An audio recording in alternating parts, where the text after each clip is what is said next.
Hello, it's Linda Lee and welcome back to my channel. I am in my craft room this morning. I've been working on a project for the Junk Journal Junkies, etc. group. And it's just a project using up, a challenge actually, using up our strip scraps. And I have some of it that's drying. And so while that's drying, I wanted to do a quick video. So what I want to talk about is what do I need, what should I buy, and where do I start? The question or the answer to all of these questions really is you already have probably most of what you need. It's just a matter of looking at things a little differently than you did before. So now all of a sudden, a broken piece of jewelry, a tag from a piece of clothing, all these things basically are materials now for something that you can create or make into a journal. So as a matter of example, I took a short trip not too long ago, and I brought home a few things that slipped easily into my suitcase. I have a placemat from a restaurant. So when I sat down to eat, this was under like the silverware and then the napkin. So before I did anything, what I did is I picked it up, I folded it, and I put it aside so that I didn't get it messy from whatever it was I was going to order. Because this can become a page or a cover or some kind of element inside another project that will make up a junk journal. It can easily even be folded in half again and become a pocket page. It can be journaled on top of, or it can decorate, because if you can see the embossing, we've got a lot of different options from just a piece of paper that would otherwise have been tossed when we were done making a mess with our food. So also, in one of the restaurants that we were in, we actually went there a few times, every morning I should say, for breakfast. And with this whole COVID thing, they served or placed their silverware in these bags. So I've got these long skinny bags that can easily be folded and put into a journal. One end can be cut open and we got little pockets. They can be sewn and made into little tag type pockets.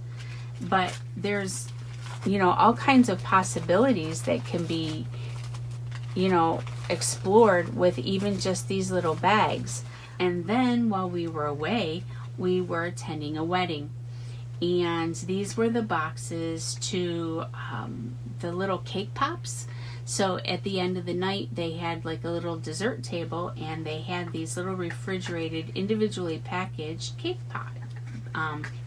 pops. So it's like a lollipop with a ball of cake at the end that's frosted and decorated.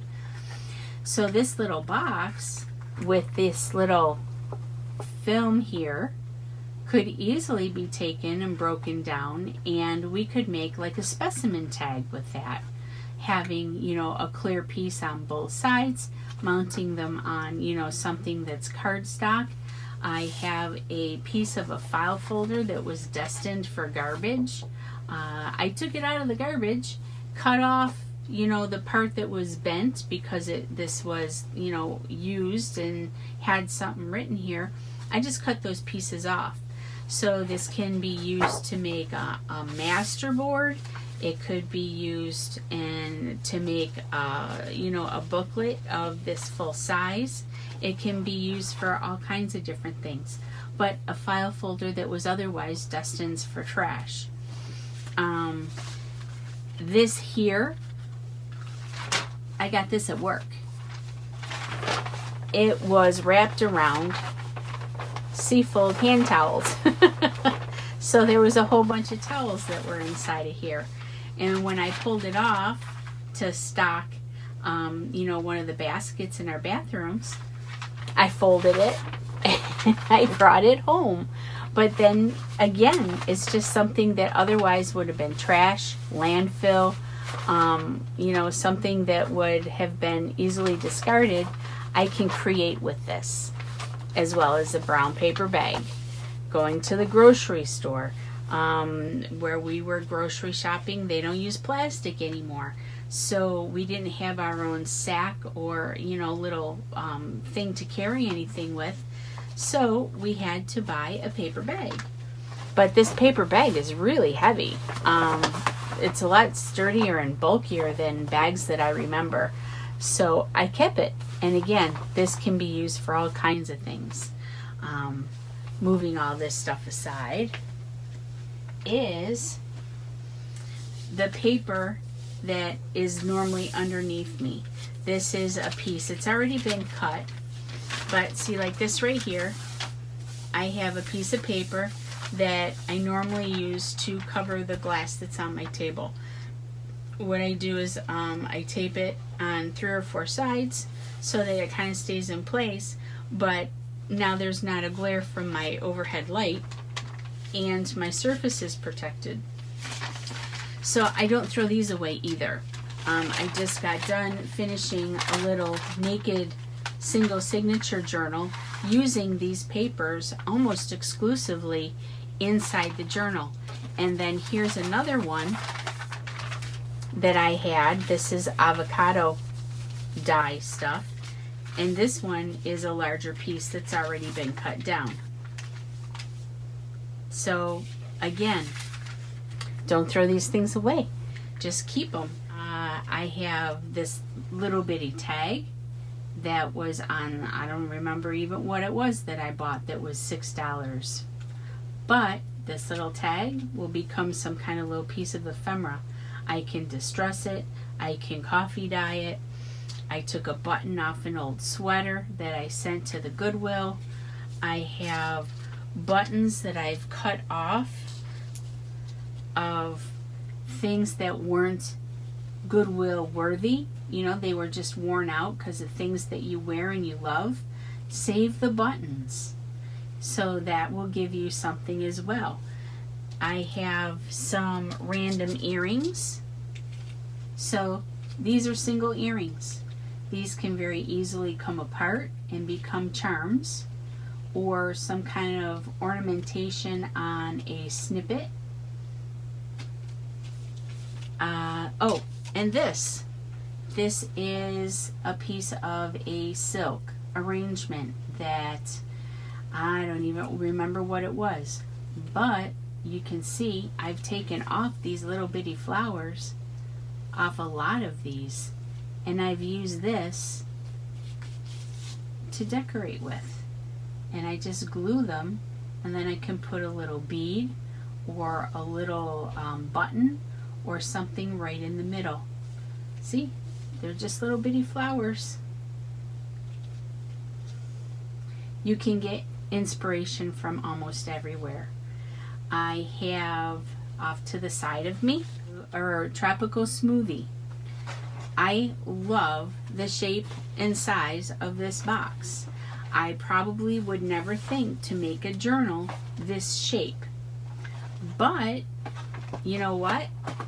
It's an awesome size and shape. It's oversized, but it's narrower than, you know, a regular journal would be. Now this piece of cardboard right here, it's all perforated, so I would definitely need to reinforce this after I cut all the edges off. But it inspired me to probably make something that's this size. Popcorn. This here, as well as many other boxes that you might have in your cupboard. This is probably a little bit bigger. Where is this? So this is a normal piece of, you know, like copy paper size paper. It's a little bit bigger, this box.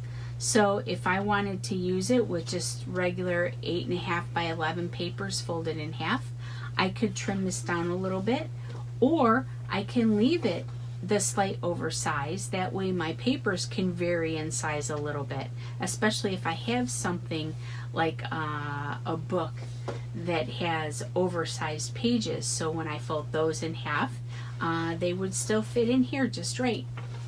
And it would give me this big thickness here. Gives me the ability to potentially have 3 healthy signatures, or maybe even more than that, smaller signatures. I just really wanted you to kind of consider what you have in your own house. The only thing that you may not have that's really super handy is having like a glue stick, or where's my Eileen's? Yeah, there's a tacky glue that you can get that I seem to be, oh, here it is. So a glue stick and a good tacky glue is also something that you may want that you don't have.